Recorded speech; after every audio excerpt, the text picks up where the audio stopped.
Petrol અને ડીઝલના ભાવમાં દરરોજ વધારો અને ઘટાડો જોવા મળે છે.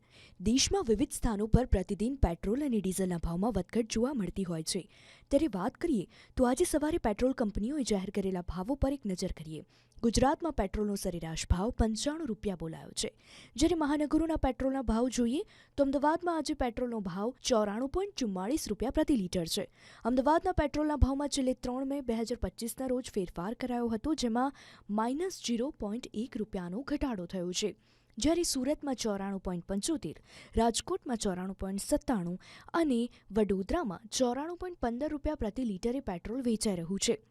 હવે વાત ડીઝલની કરીએ તો ગુજરાતમાં સરેરાશ ડીઝલના ભાવમાં 90.68 રૂપિયા છે. પેટ્રોલ અને ડીઝલના ભાવમાં ઘણા કારણોસર વધઘટ થાય છે, જેમ કે આંતરરાષ્ટ્રીય બજારમાં ક્રૂડ ઓઇલના ભાવ, સરકારી કર નીતિ અને વૈશ્વિક ઘટનાઓ. જ્યારે પેટ્રોલ અને ડીઝલ મોંઘા થાય છે ત્યારે પરિવહન ખર્ચ વધે છે અને રોજિંદા વસ્તુઓના ભાવ પણ વધે છે.